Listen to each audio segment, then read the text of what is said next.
Hey everyone, welcome to Dogme 95 International. In today's episode, we'll be talking about the post-production side of things.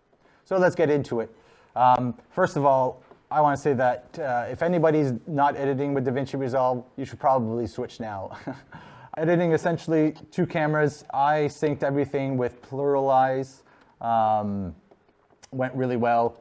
It literally took me a few seconds to bring all the cameras in and then just press sync. And then it aligns it all, and then you're able to find stuff. I color-coded things. It took me a while to edit and just getting everything going, but once I got going, it was pretty straightforward. But I really want to talk about not so much the edit, more about just the color correction, especially since this is a Dogme 95 film. I think you know that no lighting at all was used. Everything that you see here is natural light, shot on our Sony A7S Mark III.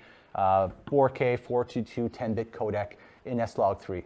And that's, to me, what makes it so satisfying, is that you still could get an amazing image even if you don't light it, because these cameras now are so amazing. Let's just go quickly through it. I knew I wanted a lot of contrast through it. I was aware that the background was always going to be brighter. We're shooting in midwinter in the high sun. To me, the priority was always expose the face correctly. I do not want to underexpose the face. I don't care if the background gets blown out, as long as the faces are prioritized. And based on that, it really allowed for some really high contrast looks, which was I was going for. And you're still able to get quite a lovely image, especially that we're shooting both on the same cameras. We're really able to match the looks quite nicely. I'm just going to go through it quickly here. You see, I'll just show you the raw footage here. This is the S-Log here. You can see the windows are a bit blown out here, but really prioritize the face. And then here's the look with the contrast that we applied. Go quickly through it here.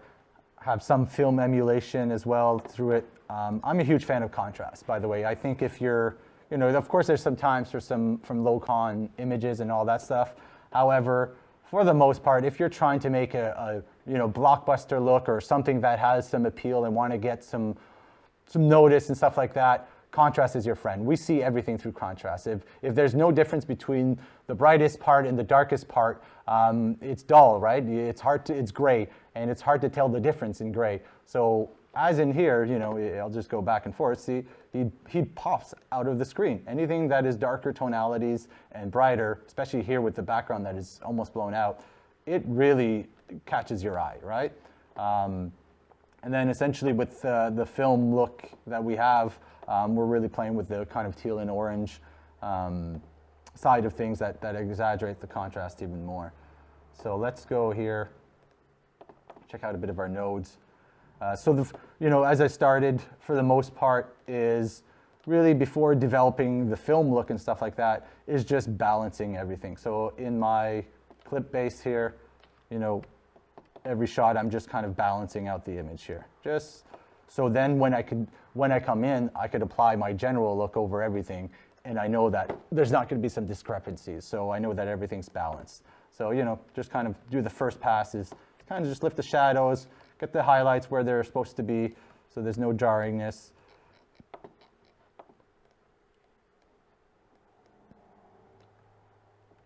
This is all the clip level, so just adjusting that where the skin's supposed to fall. So once that's done, let's go into the fun part here. Don't be scared of this. Our film look here. So kind of label your things. I've learned that the hard way. If you don't label your thing, it's just a confusing mess, and you gotta on-off each one of them, what they do. So especially at the group post level, ideally you're not changing that so much, whereas the clip level, you're adjusting this per shot. But really, there's some great videos about how to get your node trees and stuff like that. So I'm not going to be the one telling you what to do. I'm just kind of mimicking what I see online anyways. However, here's the bit what I did. Let's just go through it quickly here. So let's get our highlights going. What's our, oh yeah, so exposure. So one thing about the Sony A7S S-Log or any log that you're shooting in, do not underexpose it. Never underexpose your log image because it will look like dog shit. Especially the Sony S-Log that I noticed. I'm usually overexposing the S-Log by 1.5 to 2 stop. And you can see here, this is the original image here, but let's turn off this here. I'm really, here, let's go all the way here. So now I disabled everything, and this is the raw image. And I'm already, like I say, I'm prioritizing the skin tone, and that's all I care about. So you can see here, it's nice, but everything else is relatively hot. I'm metering about 1 2/3 stop, so just under 2 stops overexposed from what the normal should be. And just for the fact that you know that you want to push your S-Log down. You don't want to raise it up because S-Log is inherently noisy. So if you bring up your image, you're just going to be bringing up the noise because what S-Log is doing is capturing those 14 stops of dynamic range and putting it all in a bucket, which you see as in S-Log. That's why the curve is all messed up, so we could fit that all in there. But if you're only filling in the bottom end of the bucket, well, when you put your image back to normal, you're raising all that noise and emphasizing it. So what you want to do is really prioritize expose to the right digital thing to do, just on the cusp of where you can no longer retain information. You really want to fill that bucket as much as possible, so then you could bring that information wherever you want. Maybe you don't want to bring it all the way down, but like I'm showing here, you want a healthy skin tone. You don't want your skin tone to be completely noisy. So that's how basically I expose this whole film is about stop in 2/3 to 2 stops overexposed. Even in the snow, when we look at snow with our eyes, it is also right near the clipping, right? It's not gray. We never see the snow gray to our own eyes. So, you don't want to underexpose the snow. You don't want to expose the snow at 0 when snow should always be +2 when you're looking at it. So it kind of goes like that. But essentially, just rule of thumb, overexpose your S-Log. Just going to bring that back in here. Doom, doom. And just going to show you the exposure here. So now we bring that down. You see, I brought it down minus 2.22. So almost over 2 stops here. And still the image is looking nasty. But see, we're now fixing the temperature here. And then now we have our highlights to really chill that out, as you can see here. I'm going to off, on, off, on, off, on. And then you start to fix our midtones here. You want that a bit brighter here. And then really dig into those shadows, because I can, right? Like, these shadows are where they should be. I'm not even lifting the shadows. I'm just, as you can see, I brought everything down to -2, but then I'm bringing up the shadows. So exposure is the whole thing, whereas shadows is only the bottom end in the bucket.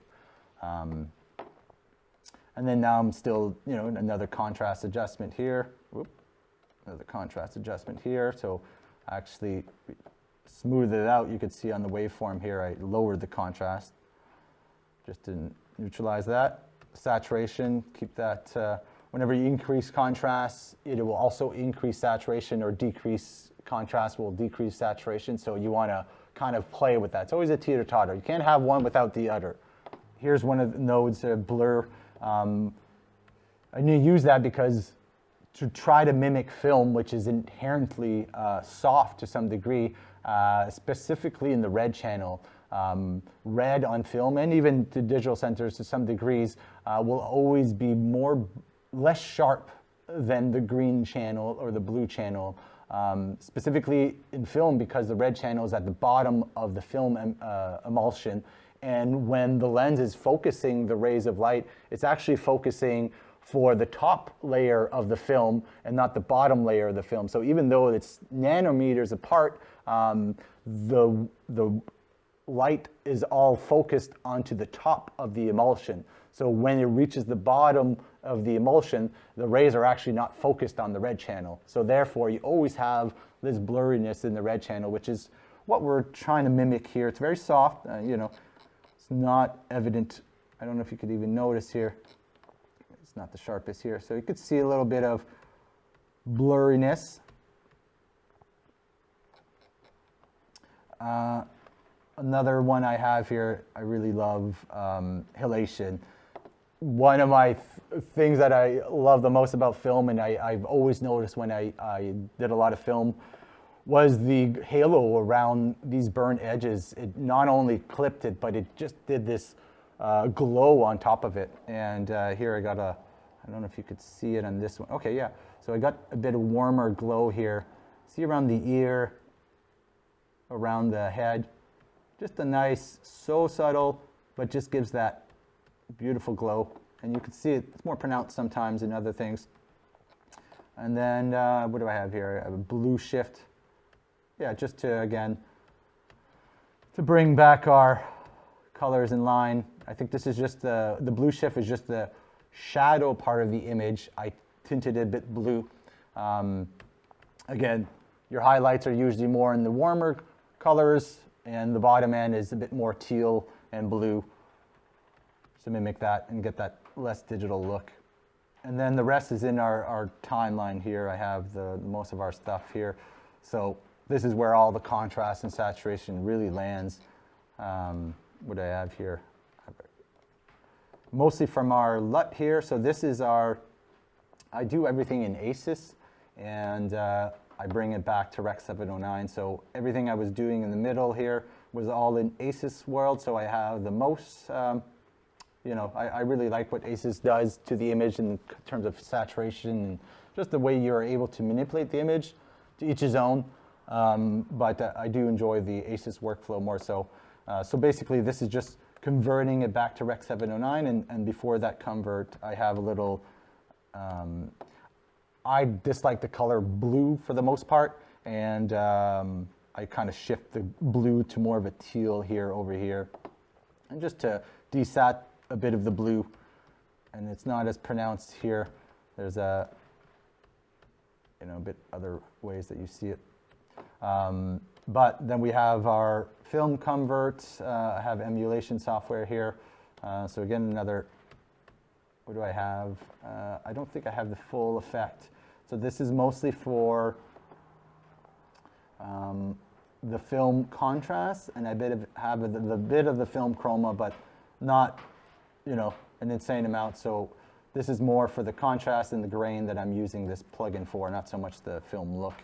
And then I do have here, this is actual Film Lut, and this is the Vinci Film Lut. I do a compound node because you have to bring into Cineon color gamut first and all that stuff, so I just kind of group the nodes together so it's not messy. But essentially this is the Kodak Film Lut that's built into the Vinci software. And then lastly, what do I have here? What is this? This is a LUT. This is my Blockbuster LUT. On top of that, I add another LUT. This is the final kind of contrast adjustment that just brings everything completely a bit of crunch. It has this really pushes everything to the orange and blue and really extreme contrast, and I just have a little bit of it. And overall, I'm really happy with the look that I got out of this. And keep in mind, this is no lighting. This is just shooting natural light, Sony S-Log3, 4K, 422, 10-bit. And I'm really impressed with this image that we were able to achieve. Like, coming from somebody that was filming digital, 10 years ago, and the limitation that there was filming digital, and the codecs and Rec 709 and the bit rate, we have it now. It's really hard to complain about cameras. Before, the rule was just so frustrating that you had nothing that could record internally a good codec. You always needed a piece of gear that was attached to another piece of gear with another battery, so you could capture the 4K 10-bit. And there was always some limitation. The cable would disconnect and so often. However, now we have it all, and we have DaVinci Resolve that's completely free to do all of this. So have at it. So that's a bit how we did the look for the driver's seat. If you enjoyed this episode, please subscribe, or have any question, leave some in the comments below so I could answer them. All right, have a good one.